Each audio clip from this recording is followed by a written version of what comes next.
Hello बच्चों, आज हम पढ़ेंगे मन्नू भंडारी के बारे में। एक कहानी यह भी। मन्नू भंडारी ने इसमें अपनी कहानी लिखी है। इन्होंने अपनी कथा लिखी है और उन व्यक्तियों और घटनाओं के बारे में लिखा है जिन्होंने इनको लेखिका बनने में महत्वपूर्ण भूमिका निभाई है।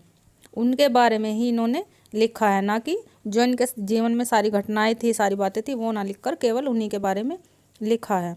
उनमें दो के नाम इन्होंने प्रमुख लिए हैं जिन्होंने इनके जीवन को बदल दिया। पहले हैं इनके पिताजी और दूसरी है इनकी कॉलेज की अध्यापिका शीला अग्रवाल।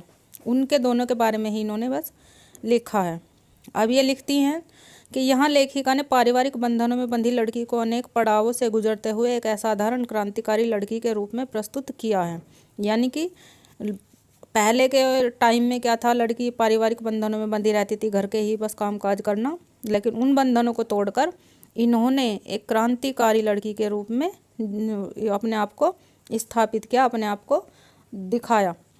ये समय है 1946 और 47 के स्वतंत्रता आंदोलन का, जिसमें इन्होंने बढ़ चढ़कर भाग लिया और अपने आप को बहुत ही अद्भुत, बहुत ही अनोखे ढंग से प्रस्तुत किया। अब लेखिका बता रही हैं अपने बारे में। उनका जन्म मध्य प्रदेश के भानपुरा गांव में हुआ था और जैसे ही वह थोड़ी बड़ी हुई, समझने बूझने लगी, तो उन्होंने अपने आप को राजस्थान के अजमेर शहर के ब्रह्मपुरी मोहल्ले के 2 मंजिला मकान में पाया। यानी कि थोड़ी बड़ी हुई तो वे उनके पिताजी मध्य प्रदेश के भानपुरा गांव को छोड़कर अजमेर में आ गए और उस मकान की ऊपरी मंजिल, यानी 2 मंजिला मकान था, तो ऊपरी मंजिल में पिताजी रहते थे और वो अपनी जो उनकी किताबें थी, पत्र पत्रिकाएं थी, समाचार पत्र थे, उनका व्यवस्थित ढंग से रखते थे। यानी वो पढ़ते रहते थे, उनको संभालते नहीं थे, ऐसे ही बिखरी रहती थी। अब लेखिका उन्हें या तो कुछ पढ़ते देखती या डिक्टेशन देते देखती, यानी कि कुछ लिखते देखती। नीचे के हिस्से में लेखिका अपने भाई बहन और माताजी के साथ रहती थी। उनकी माँ पढ़ी लिखी नहीं थी, यानी कि उनकी माँ जो थी वो पढ़ी लिखी नहीं थी, लेकिन फिर भी घर की जिम्मेदारियाँ बहुत ही अच्छी तरीके से निभाती थी। यानी कि जो घर का काम है, घर के जो भी जिम्मेदारी होती थी, बहुत अच्छे से वो निभाती थी, बहुत अच्छे से काम अपना करती थी। अजमेर शहर में आने से पहले पूर्व लेखिका के पिता इंदौर के एक प्रतिष्ठित एवं सम्मानित व्यक्ति थे। यानी कि जब वो अजमेर शहर में आए, उससे पहले वो इंदौर में रहते थे, तो उनके पिताजी इंदौर के एक बहुत ही प्रसिद्ध और सम्मानित व्यक्ति थे। वो कांग्रेस पार्टी के साथ साथ समाज सुधार के कार्य भी करते थे और शिक्षा के उपदेश देते, बल्कि छात्रों को घर बुलाकर पढ़ाते भी थे। यानी कि शिक्षा के बारे में लोगों को बताते और जो छात्र कम नहीं पढ़ना चाहते थे या उनके घर की स्थिति थोड़ी ख़राब होती थी, उन्हें अपने घर बुलाकर पढ़ाते भी थे। उन दिनों लेखिका के पिताजी का जीवन बहुत खुशहाल था। यानी कि जब वो इंदौर में रहते थे तो वो बहुत खुशहाल जीवन था उनके पिताजी का। वे बड़े कोमल स्वभाव के थे, लेकिन साथ ही साथ क्रोधी यानी गुस्से वाले और अहमवादी यानी थोड़े घमंडी टाइप के भी थे। अब यहाँ लेखिका बता रही हैं कि जब लेखिका ने अपने पिताजी को देखा तो उन्होंने अपने पिताजी के टूटे हुए आशाओं के बोझ तले ही दबे हुए देखा। क्योंकि वो वहाँ से आए, वहाँ से किस कारण आए थे वो, क्योंकि उनके जो कोई सगे संबंधी था, उन्होंने उनको आर्थिक ठेस पहुंचाई थी, इस वजह से ये वहाँ से आए थे, जिस कारण उनको आर्थिक झटके भी झेलने पड़े और इस तरह से ये इंदौर से यहाँ आ गए थे। इस कारण, क्योंकि जब किसी के पास पैसा कम हो और पहले अच्छे से रहते थे तो उनकी जो भी ठाट बाट थे वो तो वैसे ही थे। अब उनको पैसे की कमी के कारण पूरा नहीं कर पा रहे थे, तो इसलिए उन्हें थोड़ा गुस्सा ज़्यादा आने लगा था और वो गुस्सा अपनी जो भी उनका गुस्सा था वो लेखिका की माँ पर उतारते थे। अब आगे लेखिका बता रही हैं कि अपने बहुत निकट के लोगों से, मैंने भी बताया ना कि निकट के लोगों से उन्होंने विश्वासघात मिला था, इसलिए उनका स्वभाव थोड़ा शक्की भी हो गया था।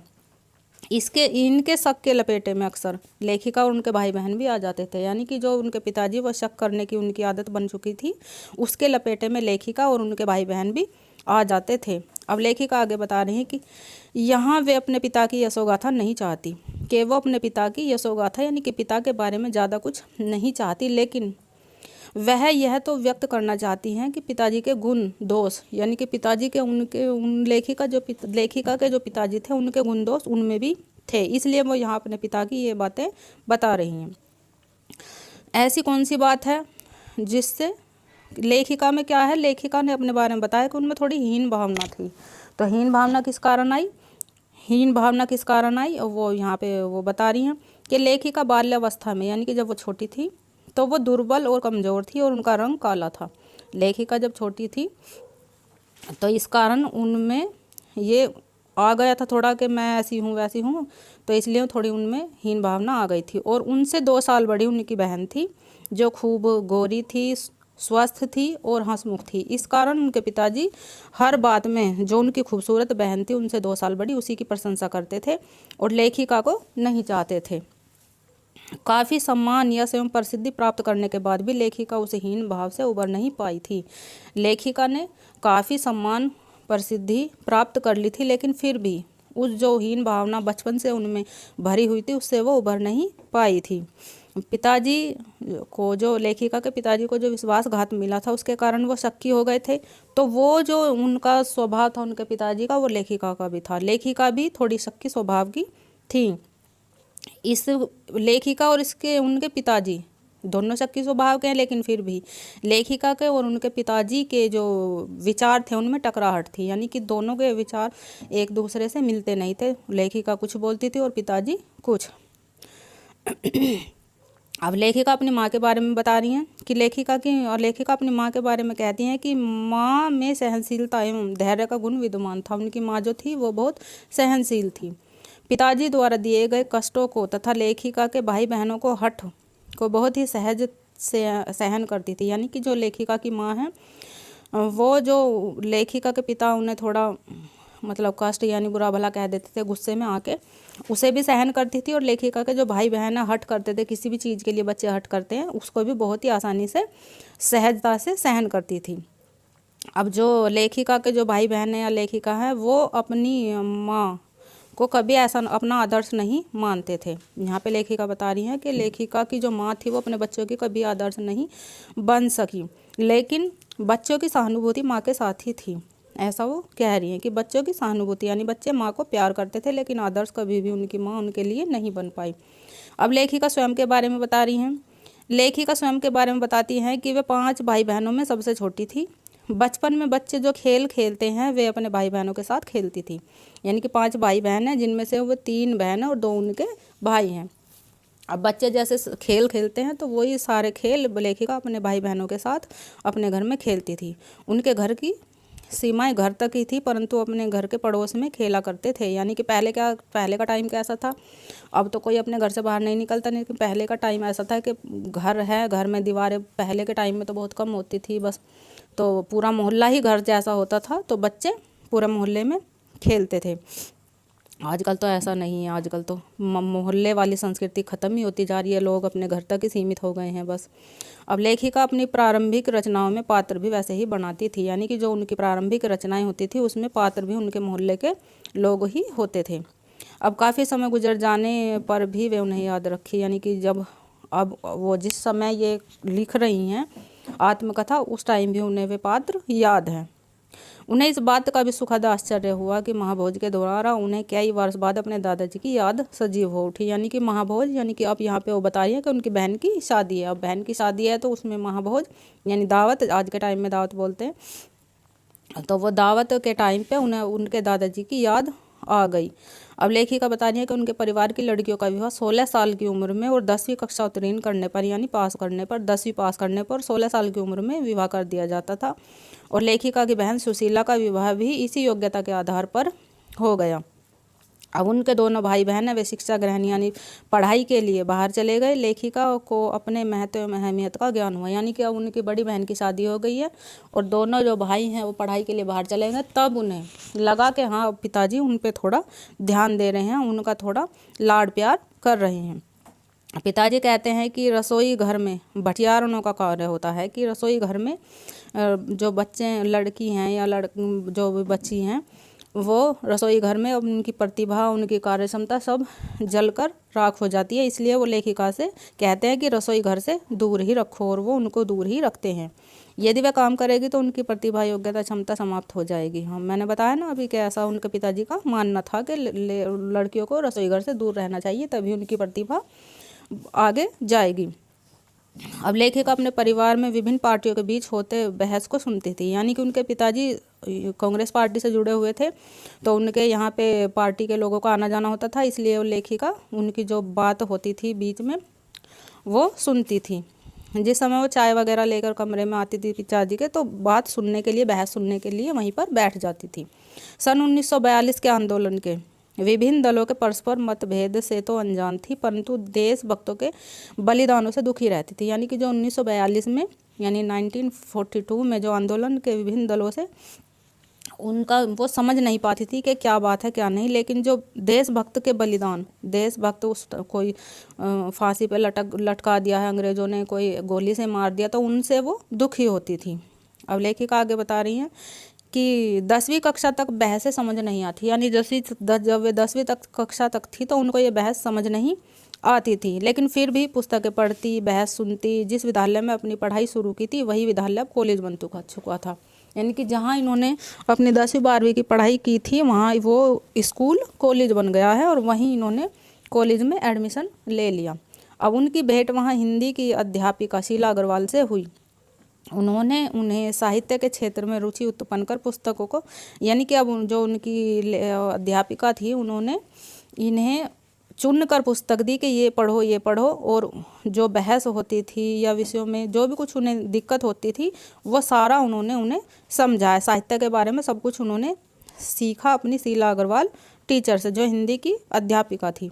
यहाँ लेखिका आगे बता रही हैं कि साहित्य क्षेत्र को बढ़ाने तथा पिताजी ने देश की स्थितियों के बारे में सोचने समझने तथा देश की विभिन्न कार्यक्रमों में भाग लेने की क्षमता विकसित कर दी। यानी कि जो इनके पिताजी थे वो उन्हें देश में जो भी कुछ होता था उसमें भाग लेने के लिए तैयार कर दिया था, वो अपने पास बैठा के, क्योंकि वो जो बहस होती थी उसे सुनती थी। अब सन 1946-47 में अनेक प्रकार के विरोध चल रहे थे, यानी कि 1946-47 में आज़ादी की लड़ाई चल रही थी, उसमें इन्होंने भाग लिया और बहुत ही उत्साह से अपना प्रदर्शन किया। अब परिवार का भी माहौल, क्योंकि पार्टियों का आना जाना रहता तो परिवार का माहौल भी गरमाया रहता था। अब लेखिका को केवल घर में ही होने वाले कार्यक्रमों में भाग लेने की अनुमति थी। पूरे दिन लड़कों के साथ नारे लगाना, हड़ताल करना उनके पिताजी को अच्छा नहीं लगता था, यानी कि घर में ही रहो, बाहर मत जाओ। अब लेखिका का कहना है कि जब खून में जोश भरा हो तो किसी के आगे कोई बंधन नहीं रहता, और वो कहने कि अगर किसी ने कुछ करने की ठान ली हो तो वो करके ही रहता है, कोई बंधन उसे रोक नहीं सकता। इसी कारण से उनके पिताजी ने विरोधपूर्ण व्यवहार उनका पिताजी से राजेंद्र यादव के साथ शादी तक चला। यानी कि लेखिका बता रही हैं लेखिका की शादी हुई राजेंद्र यादव से, और वो विरोध उनके पिताजी का और उनकी शादी तक चला। अब लेखिका आगे बता रही है कि उनके पिताजी का मानना था कि यश प्राप्ति ही होनी चाहिए, यही सिद्धांत होना चाहिए मनुष्य का, कि संसार में विशेष स्थान प्राप्त करके इज्जत सम्मान प्रसिद्धि पाके ही जीना चाहिए। अब एक बार की वो बता रही हैं कि एक बार कॉलेज के प्रिंसिपल ने लेखिका के विरुद्ध अनुशासनात्मक कार्यवाही करने के बारे में पिताजी को पत्र लिखा। अब इनके पिताजी को इनके कॉलेज के जो प्रिंसिपल थे उन्होंने पत्र लिखा कि आपकी जो लड़की है वो आपकी लड़की कॉलेज का अनुशासन भंग कर रही है, इसके बारे में उन्होंने पत्र लिखा। अब पिताजी को गुस्सा आया कि भाई हमारी लड़की ऐसा कर रही है, तो वो कॉलेज में गए और वहाँ से खुश होकर आए। अब खुश होकर क्यों आए? क्योंकि वहाँ उन्हें पता चला कि केवल 3 लड़कियों के कहने पर, जिसमें एक उनकी बेटी है, 2 और हैं, उनके कहने पर कॉलेज की सारी लड़कियां कक्षा से बहिष्कार कर देती है, यानी कक्षा छोड़ के बाहर आ जाती हैं। अब लेखिका के कारण कॉलेज चलाने में कठिनाई हो रही है। यह जानकर पिताजी उनके बहुत गर्व महसूस किया कि भाई पूरे देश में ऐसा ही वातावरण है और उनकी लड़की ऐसा काम कर रही है। तो यह अपनी प्रशंसा सुनकर लेखिका को बहुत आश्चर्य हुआ, यानी उन्हें बहुत ज़्यादा वो हुआ कि भाई पिताजी मेरी तारीफ़ कर रहे हैं।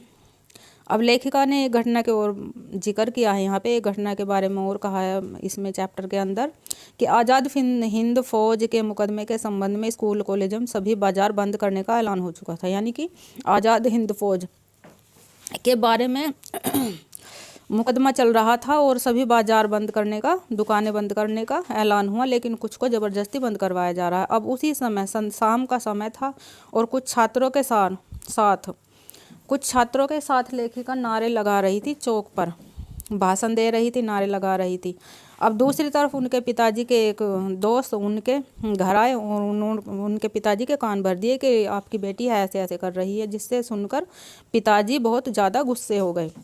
अब लेखिका आई वहाँ से, लेखिका को पता नहीं था कि भाई क्या हुआ घर पे, क्या नहीं हुआ।